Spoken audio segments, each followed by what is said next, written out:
Coming to you from the Deep South, this is the Blue Collar Leadership Podcast.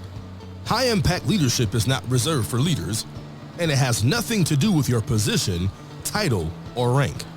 However, it does have everything to do with your character. It's time to climb to the next level and beyond, personally and professionally. Now, let's start making it happen with your host, Max Story. Hello, and thanks for listening to the Blue Collar Leadership Podcast today. So today we made it up to episode 445. We're going to talk about developing your character at home.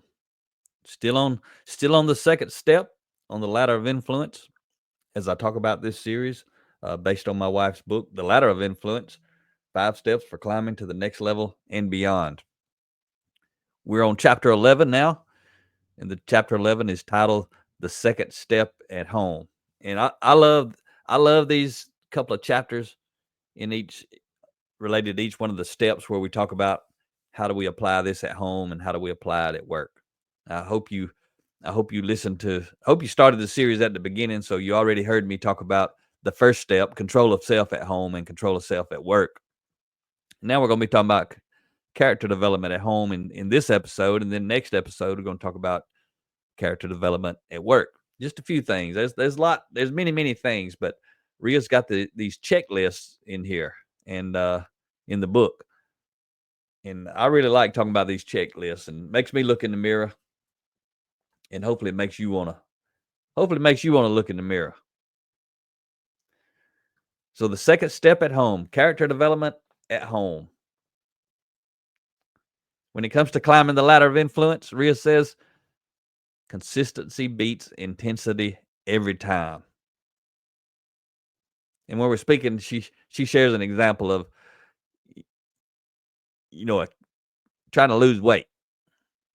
She talks about you get up, you go to the gym, you work out for 2 hours, 3 hours, 1 hour, whatever it is. You go home, get on the scale, you ain't lost no weight. Next morning, you get on the scale, you ain't lost no weight. You go back to the gym, an hour, 2 hours, 3 hours, whatever you do at the gym. Next morning, you wake up, you ain't lost no weight. Over and over, you do that for several days, and you ain't losing weight. You may even gain weight, which would really be a letdown. I know I've gotten busy on watching what I'm eating and exercising and things like that in an effort to drop a few pounds and weighing myself every morning, and my weight goes up. That's pretty demoralizing. But what you got to know is the change is happening. It's already happening. It's kind of like Ria says, if you take an ice cube and set it out on the counter, when you sit it there, it doesn't look like nothing's happening, but it's already started to melt, although you can't tell it's melting yet. Kind of the same way we start working on our character development. We may not be able to see it and realize something's changing, but it's changing. If you actually stay the course, you do what she's talking about. Don't focus on intensity. Focus on consistency. It's just being consistent at working on character development is an improvement in character development. Whether you're seeing results or not, doesn't matter if you're just doing something every day. I had someone recently reached out that I mentored a good bit, and they told me they need to get back to reading. They hadn't been reading. To me, that means they dropped the ball. So that they had dropped the ball, but they want to pick it back up. That's a good thing. But a lot of times when we meet people, we motivate and inspire people, they get gung-ho and they want to go out and be intense. They want to read a chapter a day, or some people want to read a book a week kind of thing. And they may do it for a little bit, and then they drop the ball, then they just stop. That's why intensity when it comes to character development, intensity is not what you're looking for. You're looking for a consistency. That's why I always tell people, even that person, I said, just a paragraph a day. Give yourself a commitment to read a paragraph a day. And if you're reading a paragraph from one of my books, you can read it in like 30 seconds. My paragraph's pretty simple and short, just like my sentences, just like my chapters, just like my book. It's a common theme there, right? I write books for people like me who don't like to read. I write them in a way that inspires people, influences people to actually want to read them, because they're simple books. They're short books, short chapters, short paragraphs, short sentences. I like to keep it simple because everybody can understand it. and it makes it easy to get through. But what I'm sharing ain't so simple. Sometimes it's highly complex, but I share it in simple ways. So that's your nugget for today. Take this one. Make sure you capturing it. Consistency beats intensity every time. Right now, you may not have a goal of reading a paragraph a day. If you don't, make that a goal and then make it happen. It does not matter how busy you are. You got 30 seconds or a minute, however long it takes you to read a paragraph. And make sure I said that right. A paragraph a day, not a chapter a day. A paragraph a day. If you want to read a chapter, that's fine. But the goal is read a paragraph a day. You may read a whole book today, but guess what you got to read tomorrow? A paragraph. You may only read a paragraph every day, and that's okay. That's consistency. But the reason I say make your goal a paragraph is that's all you got to do is read that. That'll get you to the book. You ain't got to be worried about I got to read for 30 minutes or I got to read for an hour.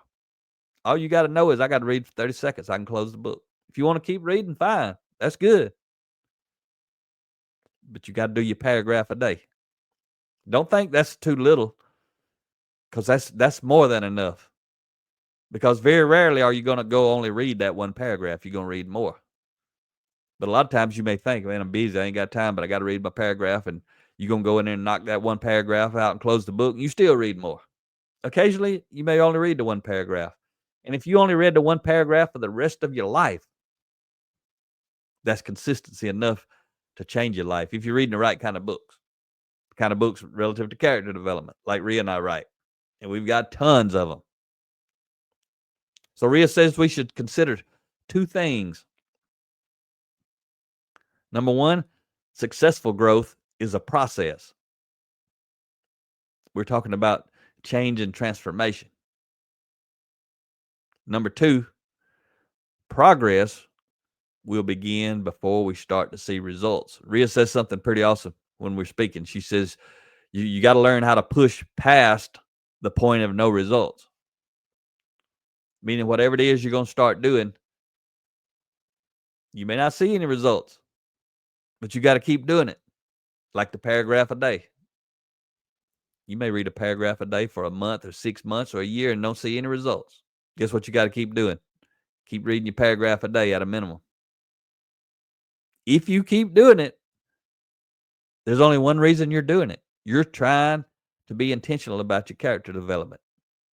And if you actually are doing that, you ain't trying. You are being intentional about your character development. The result will be an improvement in your character. But you got to keep doing it, whether you see results or not. And again, I share my own personal story. I've been doing it for 17 years, since 2008, every day. My goal is to read a paragraph a day. I've been rereading a book that I've read several times already recently, and I've been reading a chapter each night, sometimes 2 chapters. But my goal is still only a paragraph. If that's all I want to read, then I can close the book. But if I want to read more, I can keep the book open and I can keep going. But no matter how much I read, I'm going to knock out my paragraph tomorrow. That's all you got to do. And if you want to say you so busy, you ain't got time. If you think you're that person, well, guess what? You can do it sitting on a toilet. I call it adult potty training. You can grow and develop yourself sitting on the toilet. Hard to believe, but you can do it. You ain't got to do it there. But if you one of those people going to just stand up to the world and say you just ain't got time, you got some time. I know where you got it. You got it sitting on that toilet. Making a little joke, but it's actually the truth. And when we're talking about these things, Rhea's talking about, especially about the first point I made a minute ago that she shared about successful growth as a process. John Maxwell says, and we share it all the time, that people overestimate the impact of an event and they underestimate the impact of the process. Like when we go speak somewhere in a room to a bunch of people, that's an event. The leaders who bring us in often overestimate the power and the impact of that event. They think that one event's going to transform their organization. They wish it was that easy. But I'm telling you, that ain't going to transform the organization. And while we're there, we tell them this and we teach them this, what I'm sharing with you now, because I want them to know this. And what we tell them is it's the process that's going to transform your organization. The process that happens after we leave. It's why we create the online video courses we have at bluecollarleadershipacademy.com. You can go check those out. There's a free one there too. So you can go check those out. If you don't know if you like it, don't know if you want to invest in your money into it, try the free video. It's a 2-hour course. The paid ones are 7.5 hours. The free one is 2 hours, and you'll get a good taste if you like it. And if you're a leader in a company of a teams of people, there's also group pricing if you want to send your whole group through any of these things. But that's one of the reasons we do the video courses. It's part of the process. After we leave, companies can enroll their team members in that and go through that development together. That's part of the process. Organizations buy lots of books from us for their team members. We've got to help them with the process. After we leave, they can do book studies. We teach them how to do it. You can go to bluecollarleadership.com/book study training. We've got a free 45-minute video right there. We tell leaders, hey, we got this. Go watch it. Start facilitating high-impact book studies. Really not a book study. It's really a way of doing micro lessons, micro development lessons relative to leadership development, personal growth, change, communication. Depends on what the book is. But book studies, a lot of people say, I don't want to do book studies. Well, do you want to do personal development? Do you want to do team building? Do you want to do team development, character development? If so, the book study is a way to do it. That's another example of the process.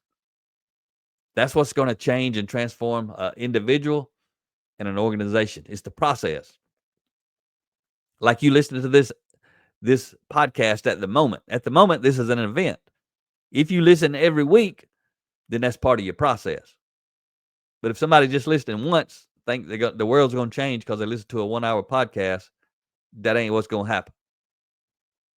You may listen to this podcast. You may watch videos. You may listen to other people's podcasts. You may read books, my books, Ria's books, somebody else's books. If you got all that going on, you got a process. Just stay consistent. Don't ever stop. Keep the drip going. I call it a leadership drip.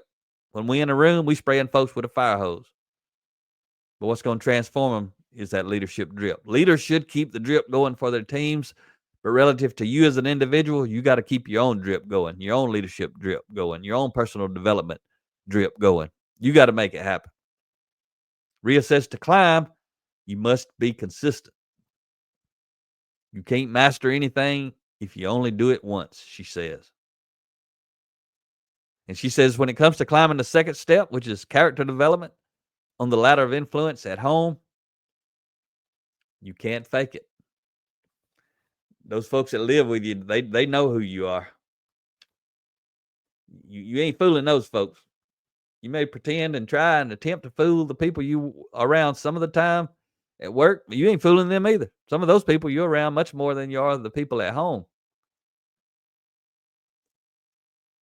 But the people at home don't necessarily control your pay and your vacation and your promotions and all that stuff like the folks at work do. So when you're at work, you try to put on a little better front. But at home, most time at home, people are who they really are. Who they live with, the people that live with them get to see who they really are. What they really do. What they really think. Character development at home is a big deal. So Ria's got a checklist of questions in the book. I'm going to reference these questions, but there's a lot of content in the book that ain't on the video. I mean, ain't on this audio podcast. So again, I highly encourage you, go on that, get on Amazon.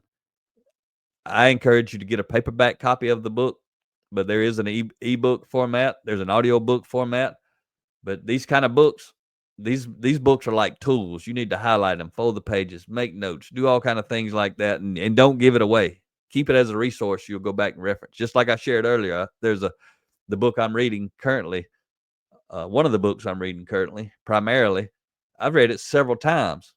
It's marked up, pages are folded up, highlighted all over the place. This is at least my third time reading it, maybe more. And I'm going to read it again. And I'll never give it away. It's called, the book I'm talking about now is titled It's Your Ship. by Captain Michael Abrashoff. And I'm reading it because I'm rereading again at the moment because Rhea and I are going to out near Houston, Texas. We're going to be out there April the 2nd, the 16th, May the 28th, I think, and June the 2nd, something like that. 4 different times. We're going to be speaking to each time. We're going to be speaking to a group of 50 to 70 towboat captains. And you think of the barges you see going up the Mississippi River or through the intercoastal waterways around the southern United States and all around the United States. But these folks work, I know, in the southern United States, and I think on the riverways and stuff like that. But they move barges. You'll see those 6 or 8 barges strapped together going up the Mississippi River or something like that. And it's got a lot of us call them tugboats, but actually in the industry it's called a towboat. And they're the ones behind them actually pushing, which is always weird to me. They call them towboat, but they're actually pushing these barges wherever they're taking them. So we're going to be speaking to 4 different groups of 50 to 70 of the captains of these boats. And, they got a crew. And so I'm reading It's Your Ship because it's about a Navy captain, Captain Abrashoff, who took the worst ship in the Navy, turned into the best ship in the Navy, using all these kind of character development traits that I'm talking about in my podcast. And I read the book several times. I reference Captain Abrashoff all the time. I share quotes from him and stories from that book, but I'm just going through it to refresh myself again and maybe pull out something new to share with these captains so they can relate to it. And maybe I'll inspire them to read that book. This company, Kirby, is the parent company. They're a big outfit in that industry, and they bought 1,200 books to give these somewhere around 200, 250 captains. So they all have 1,200 books. They purchased my book, Blue Collar Leadership, Leading from the Front Lines, and they're gonna give multiple copies, I'm sure, to these captains, and so they can distribute them to their crews, and hopefully they'll do some book studies with it. But hopefully they'll help them with character development at home and at work. So let's talk about Rhea's checklist in this book relative to character development at home. So this checklist starts out with this bullet right here. I am aware of my natural personality traits. And then she's got a note here in the end says, am I naturally outgoing or introspective? More withdrawn or more aggressive? Task-oriented or people-oriented? If you're familiar with personality type books and thinking, like you may have heard of DISC personality profiling, or there's Enneagram. Rhea really likes the Enneagram. I like the Enneagram books, and you can look those up if you're interested. But those are some books that you may want to read. Talks to you about personality traits, how to deal with your own, and how to deal with others who have different types of personalities. The next bullet is on the checklist is I am aware of my spouse or my significant other's natural personality traits. So the first one was really talking about self-awareness relative to your personality. The second one is talking about awareness of others, your significant other. And she says, how do my natural personality traits clash or mesh with theirs? And I know there's a book laying on our kitchen table right now related to Enneagrams and personality, about how to understand how to have a great relationship with your spouse or your significant other. And Rhea's reading that actually at the moment. She's working on that at the moment. I read books like that. I may read the book she's reading right now when she's finished with it. All that's personal development type stuff, personality traits and things like that, and lots of other stuff relates to your character development at home. You got to be intentional about it. You got to be consistent. The third bullet on Rhea's checklist, she says, I am conscious of my love language and my spouse's love language. And their note at the end is, I help them understand what makes me feel cared for, and I frequently and intentionally speak in my spouse's love language. And there's a book. I've read it. Rhea's read it. It's called the 5 Love Languages. You want to work on your personal relationship with your spouse or your significant other at the house, You could do a book study around the 5 love languages or just read it yourself. You'll learn a lot. Like one of the love languages is service, acts of service. That's my love language. That's what makes me appreciate someone more. Like Rhea, when I'm talking about here at home, she cooks like a chef, and I love when she does it. I would never tell her, you need to go cook me some dinner. She does it all the time, and I appreciate it, and she's phenomenal at it. But I would never tell her. But she knows that's my love language, acts of service. She does all kind of little things all the time. I'll tell you how amazing she is. I shave in the shower, so I don't have to worry about making a mess at the sink. It's real easy. Got a mirror in there. I got my shaving cream razor in there. I'm already wet. It's easy to rinse off, so I shave in the shower. So what's cool is I don't even pay attention, and I never would ask her to do this, but I ain't even paying attention that I'm getting low on shaving cream or shaving gel. But what'll happen is there'll be a brand new one show up right beside it. Usually a week or two before I'm even need it.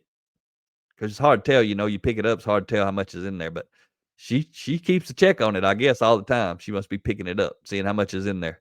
Whenever she thinks it's low, she'll set me another one in there. So whenever I run out, all I got to do is take the cap off the new one, put the cap on the old one, throw the old one in the garbage can, and I continue on. My toothpaste is like that, my deodorant, all kind of things. And I would never, ever ask her or expect her even to do any of these things. But she does it all the time. That's just my love language. She understood that after she read the book. She figured out I like acts of service. And I figured out about her, she likes words of affirmation. When you understand the world she grew up in, where she was being abused in all kind of ways by her father, her family, her brother and her mother, everybody there was mentally and psychologically abused by that man. Rhea was the most abused. She suffered physical, sexual, psychological, all kinds of abuse. And I've shared with you her TEDx talk, riastory.com/TEDx if you want to watch a 7-minute video of her story and learn about what I'm talking about. But she really, really thrives on words of affirmation. Telling her she did a good job, thanking her, patting her on the back, talking about anything positive, words of affirmation. It charges her battery. So I'm doing that all the time because she loves it, and I know she loves it. And she doesn't love it in a pride and ego kind of way. She just needs that reinforcement. And I'm not a psychologist or anything, but I'm sure it comes from the world she grew up in. For the first 19 years of her life, she got exactly the opposite. So it's something she values highly. So anyway, that's just one example. But there's 5 love languages, and you can have little bits and pieces of a lot of them, or only one of them. You had to figure that out. But you also got to figure out other people in your life. So the next bullet on this list. In my personal relationships, I take responsibility for what I can control. In her note here at the end, I own my mistakes and focus on improving myself rather than attempting to fix others. And remember, in the book, this is a checklist. You got to look at these things, read these things, understand these things, and see if you can authentically and honestly check these things off your list. If you can't, guess what? She's telling you exactly what you can go get to work on to improve your character at home. That's why you need the book. You need to read the book and see how she's written, what she's written about, and then get in these checklists in each section at each step. And be truthful to yourself. Can you check this thing off? I couldn't check none of these things off before I started my growth journey. I was pitiful at all these things. And before I met Rhea, I was really, really bad at all these things. I remember making a joke when I started reading this book. Oh, she just remembered how I used to be and still am in some cases. And it was easy for her to make this list, but probably be easy for anybody to make this list when they're looking out the window. But you need to use the list and look in the mirror The next bullet on this checklist: I do not complain about my spouse or significant other publicly. Her note: if I have a concern, I address it privately. Now, I used to get that wrong. In my past relationships, when I didn't like what was going on in my relationship, I was telling everybody I worked with. You know, if you're reading this book or you listen to this podcast and you go to work or get with your friends and you badmouth your spouse or your significant other, you can't check this one. You can't check this bullet right here. You exhibiting poor character in your private life if you can't check this bullet. Actually, all these bullets. The next bullet on the list: I add value to those around me at home. Her note: I help them before they ask for help. I am generous with my time and attention. I do things that prove I care. Just the other day, you know, I could check this off. I do it. I used to not do it. I was always worried about me. In my previous marriage, my first marriage, especially that one, all I was worried about was working to make money. And when I wasn't at work, I was worried about hunting and fishing. That was all I did. Really hunting. 6 months out of the year, I was focused on hunting.